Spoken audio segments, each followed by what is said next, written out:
Roman Reigns defeats Jey Uso in the main event of SummerSlam last night after Jimmy Uso turned on his own twin brother. However, some fans aren't happy about the outcome. We'll let you know about that. Brock Lesnar raises the hand of Cody Rhodes after he was defeated by the American Nightmare at SummerSlam, and reportedly the entire spot was unplanned, according to Triple H. Speaking of Triple H, he has addressed Vince McMahon's recent spinal surgery as well as the WWE Executive Chairman's day-to-day involvement when it comes to creative. LA Knight wins the Slim Jim SummerSlam Battle Royal. Shayna Baszler chokes out Ronda Rousey, which could possibly be Rousey's last match inside of a WWE ring. Io Sky is the brand new women's champion after cashing in her women's Money in the Bank briefcase. Seth Rollins is still the World Heavyweight Champion. Gunther retains the Intercontinental Championship. And Logan Paul wins a match inside of a WWE ring for the first time in a year.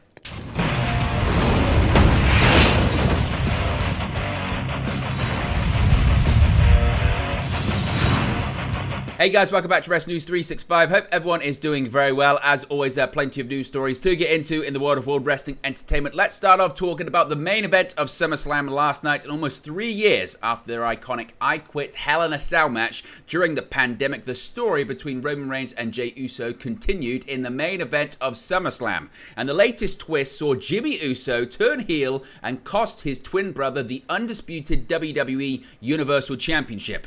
After the ongoing disintegration, I suppose, of the bloodline following the events of WrestleMania 39, Reigns has been embroiled in a rivalry with his cousins and was pinned for the first time since 2019 at last month's Money in the Bank event.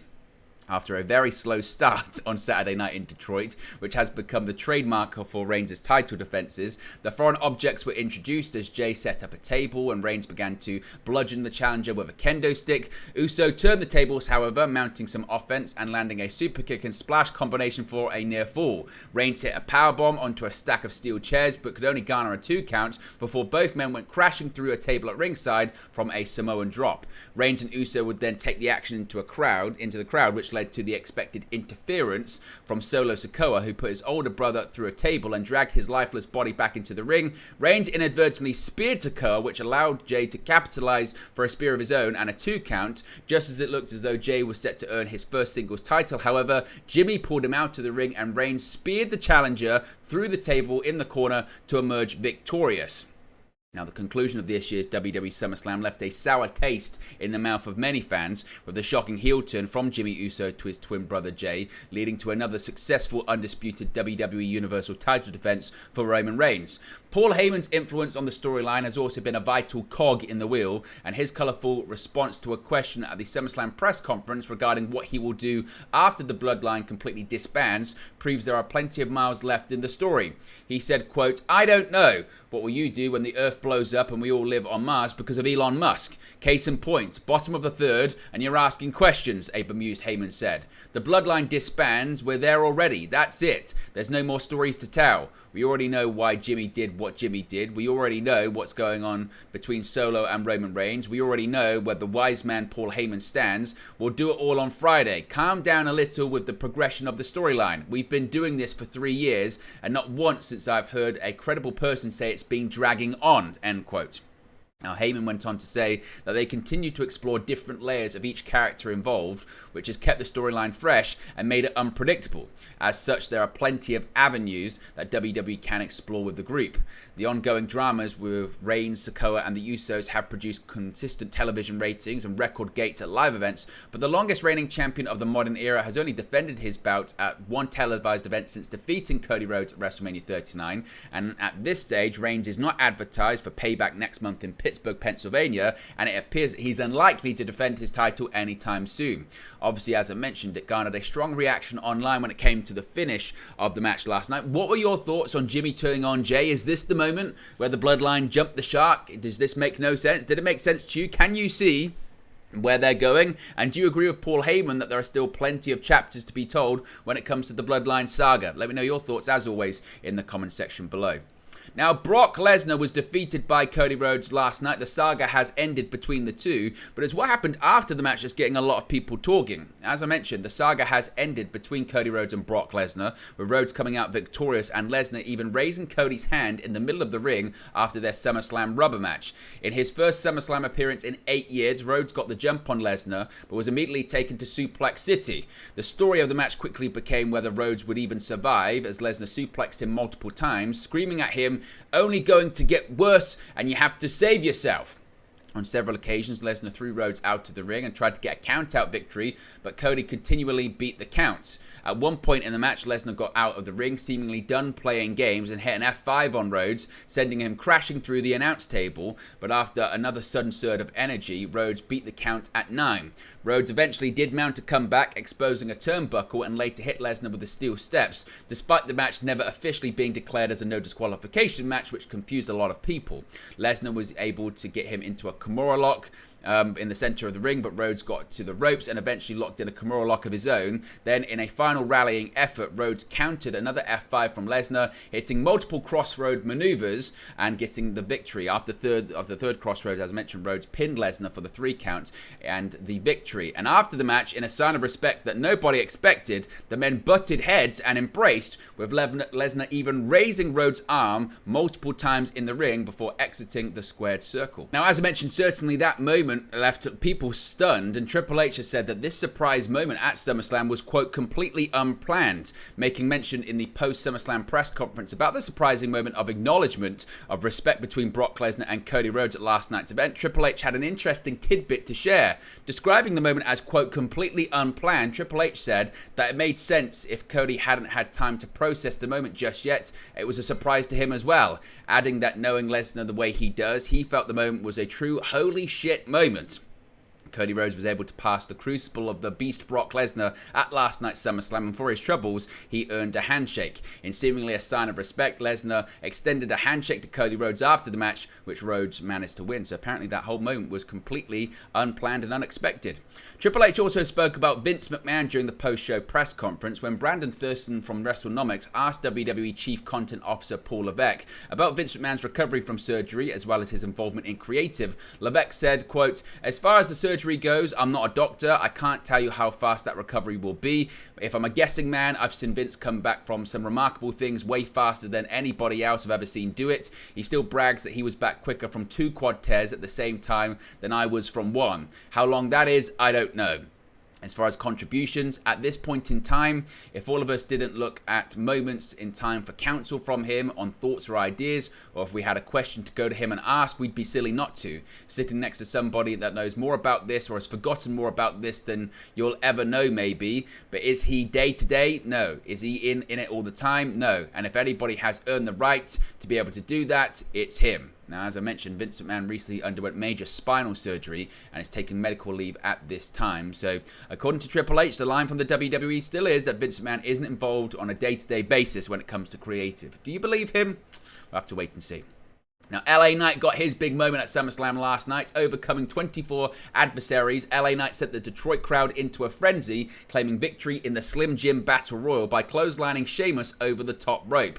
With the field set to do battle, MVP's music hit alerted the combatants to hold on a minute as Amos appeared as the only unannounced entrant. The Nigerian giant wasted no time in making his mark, quickly eliminating Apollo Crews, JD McDonough and Rick Boogs. A bit of storyline advancement deepened the match, involving the likes of Chad Gable and Imperium, with the Alpha Academy member eliminating both Giovanni Vinci and Ludwig Kaiser, Bronson Reed tossing Tommaso Ciampa, and Santos Escobar erasing Austin Theory ahead of their upcoming United States Championship showdown. Amos then retook center stage, simultaneously dumping Butch and Matt Riddle before Knight took a chunk out of the 7'3" behemoth to help and join forces with the rest of the field to end his run. The final 4 came down to Knight, Bronson Reed, Sheamus and AJ Styles. Knight took care of Reed before a previously eliminated Karrion Kross latched onto Styles' foot to give Sheamus an easy elimination. Ultimately, Knight wiggled out of a Celtic cross from Sheamus and hit a belly-to-belly off the top rope and dumped him and with a lariat to seal the victory. Now, after the show at the post-SummerSlam press conference, Knight spoke about his lengthy journey to the top of the WWE mountain and says it's not complete yet and the crowd reactions are only the tip of the iceberg as far as his potential is concerned. He said, quote, "I believe in me and that's why I got here. Whether anybody else believes in that, whether anybody else cares about that, that's fine. But here's the thing, I never went out there and asked for anybody to cheer me. I never asked for anybody to give me anything," he said. "All I did, I went out there, I did my thing, and I'm going to continue to do the same thing. Whether that means people love me, whether they hate me, no matter what happens, I'm going to keep doing me. And it's been working. Does that mean I'm going to be able to keep this up? Brother, look, I'm just getting started here, alright? I don't know how to quit." So LA Knight saying he's just got started. Now, someone that may have just finished is Ronda Rousey. Ronda Rousey's time with WWE may be at an end after she was choked out by real-life best friend Shayna Baszler during their MMA rules match at SummerSlam, where the rules were specified as pass-out, tap-out, or knockout. It was the first time the two friends have gone one-on-one inside of a WWE ring, having split up as a tag team weeks prior at Money in the Bank, with Baszler turning on Rousey, costing them the women's tag team titles. The women started off the match with a ground and pound game, going for submissions and trading punches. At one point, Baszler caught a running knee from Rousey directly to the face and was checked on by the referee. Later in the match, ring doctors came in to check on Baszler in the corner and Rousey pushed them away. Baszler, though, in the end locked in the Kirifuda clutch in the middle of the ring and Rousey got to the ropes, though rope breaks were not recognized during an MMA rules bout. Knowing Rousey's offense having trained her, Baszler was able to counter an armbar attempt into another Kirifuda clutch with to cause the victory, having choked Rousey out. Now, again, a lot of people thought this match was probably the low point of the night. The match received mixed reactions in the arena, with pocket of fans occasionally chanting, "This is boring," during the bout. The discourse surrounding the bout has continued online, with fans divided on whether or not this is one of the stronger or weaker matches on the card. Baszler has now reacted to this debate, sharing a post from a Twitter account stating that it's sad that most people won't appreciate the technical match. The Queen of Spades replied with a quote, "Don't ever compromise the integrity of what you know just because some people can't keep up." So she's suggesting that the reason that some people didn't like it was just because, again, they're not familiar and they don't even know what this kind of stuff is. Io Sky is the brand new WWE Women's Champion. Last night at SummerSlam, Io Sky successfully cashed in and is the brand new Women's Champion after seemingly hurting her knee, then returning to the match that also included then champion Asuka and Charlotte Flair. Bianca Belair won the women's title with a roll-up, but Belair couldn't fend off Damage Control member Io Sky, who arrived on the scene. Sky attacked Belair's already damaged knee with a briefcase and then swiftly cashed it in. She got the victory after hitting a moonsault. Bayley was there to help make sure nobody interrupted the match, while Dakota Kai was there to celebrate with her fellow stablemates. Last night's victory marks Sky's first singles victory on singles title on the main roster, though she did hold the NXT Women's Championship for 304 days. Before losing the title last night, the Empress of Tomorrow had been the champion since defeating Belair at Night of Champions back on May 27. So certainly big news for her. Now, as far as it goes with Dakota Kai, she's provided a bit of an update from her recovery amid her in-ring hiatus. She hasn't wrestled since teaming with Bayley to face off against Liv Morgan and Raquel Rodriguez on the May 12 edition of SmackDown. Since then, she's had surgery to fix her torn ACL. She made an appearance at SummerSlam, as I mentioned, to celebrate with Io Sky after she cashed in her briefcase. During the post-show press conference, Kai stated that she isn't close to an in-ring return just yet, but noted that she's doing heavy squats in training. Promising that 2024 will be her year, she said, quote, "So I came because this is such a big moment for her and us as a group. I'm still a ways away from being in-ring cleared, but I had to be here for her tonight. It was a crazy accomplishment for her representing us at Damage Control. 2024 is going to be crazy, but we're getting there. I'm squatting heavy, all right?" So basically saying that she will be coming back soon. Now, one story going into this one was the fact that Kairi Sane could indeed be set to return to WWE, which again is a really big story for WWE. And again, a lot of people were talking about this heading into the event last night. WWE could be about to pull off a major signing for the first time in months, with a new report indicating that former Women's Tag Team Champion Kairi Sane is set to return to the company after over 18 months away. The 34-year-old Japanese standout has been working for Stardom and New Japan Pro Wrestling since her departure from WWE, but announced back in March that she had entered free agency. Despite being linked with a potential move to AEW, saying will be back on deck with WWE in the coming weeks, according to PW Insider. The report indicates that Sane's return to WWE programming could be imminent. There was a potential that she could return at SummerSlam last night. Of course, she didn't, and she has said on Twitter that she's going to have a press conference today, so maybe she's going to announce herself that she signed with WWE in that presser.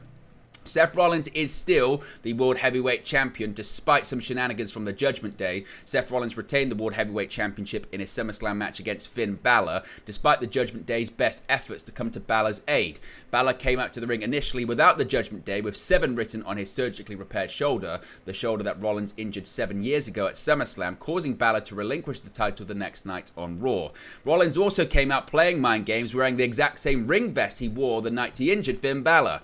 Balor began the match focused on Rollins' shoulder with multiple submission attempts. The challenger dominated the first portion of the match. However, it then got interesting when Damian Priest came out with the Money in the Bank briefcase, and the distraction almost cost Rollins the match as Balor went for a roll-up.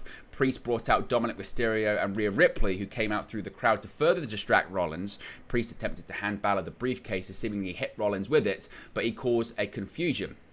Balor was still able to kick out after Rollins rolled him up following a stomp. The match ended though when Priest once again went to get the briefcase to Finn Balor, this time leaving it at the edge of the ring and going to distract the referee, giving Balor time to grab the case, but Rollins was then able to stomp Balor's head into the briefcase and pin him for victory as the Judgment Day's issues continued to mount. What did you make of that match? Gunther is still the Intercontinental Champion. Physicality, of course, was to be expected when the likes of Drew McIntyre and Gunther squared off, and their championship match at SummerSlam did not disappoint, with the champion successfully defending his title in a brutal slugfest.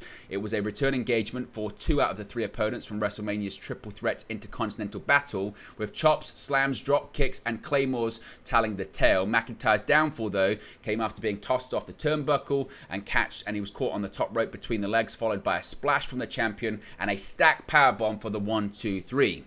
The victory moves Gunther within roughly a week of Pedro Morales' Intercontinental title run of 424 days and brings him ever closer to making history by eclipsing the Honky Tonk Man's record of 454 days, which could potentially culminate in just 3 weeks, barring any major upset. With this historic milestone very much now in his sight, the ring general is riding higher than ever. Whoever is next for Gunther may very well be an afterthought, with an all-time Intercontinental title run very much within reach. Finally, Logan Paul kicked off SummerSlam last night with a victory before heading off to watch his brother defeat Nate Diaz. Logan Paul, as I mentioned, certainly needed the victory, having not actually won a match in over a year. Yes, it was over a year the last time he won a match, which again is pretty significant. He defeated Ricochet in an opener, which eventually saw him use brass knucks from a nefarious Logan Paul entourage member at ringside. Despite all of the high-flying shenanigans and flips, it was Logan Paul that got the victory with the power of the punch. But there you go, guys. It's the latest WWE news for you. Be sure to smash a like on the like button. Be sure to subscribe bottom right hand corner. As always, let me know your thoughts in the comment section below, and I'll speak to you again very, very soon. Hey guys, thank you for watching, listening, streaming, or however you come across this video today. Be sure to click on the video on the right there to watch our next video, or click the bottom there to subscribe, or the bottom right hand corner. Thank you very much, and I'll speak to you again very soon.